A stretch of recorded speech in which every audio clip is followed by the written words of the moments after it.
జపాన్లోని ఒక సబ్బుల తయారీ ఫ్యాక్టరీలో ఓ ఫిర్యాదు వచ్చింది. తను కొన్న సబ్బు పెట్టెలో సబ్బే లేదని ఖాళీ పెట్టి అమ్మారని అధికారులు కంగుతున్నారు.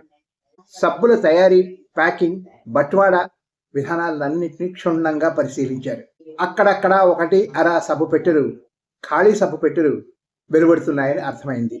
ఒక హై పవర్ కమిటీ సమస్య పరిష్కారానికి అహోరాత్రాలు శ్రమించి అత్యంత ప్రతిభావంతమైన ఎక్స్రే మషిన్ని తయారు చేసి 2 ఇంజనీర్ల పర్యవేక్షణలో కన్వేయర్ బెల్ట్ మీద ముందుకు జరుగుతున్న సబ్బు పెట్టెల్లో ఖాళీ పెట్టెలను గుర్తించడానికి అమర్చారు. ఎందరో ఇంజనీర్లు ఎంతో ఖర్చుతో సమస్యకు పరిష్కారం కనుక్కున్నారు.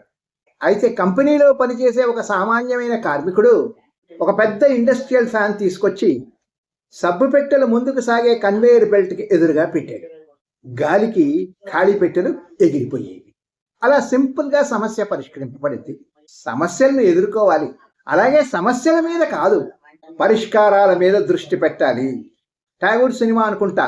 ఒక సామాన్యమైన డ్రైవర్ సమస్యకు పరిష్కారం కనుగొంటే ఆ పోలీస్ అధికారులు హేళన చేశారు, నవ్వారు, విభేదించారు. అలా ఉంటుంది. Good luck.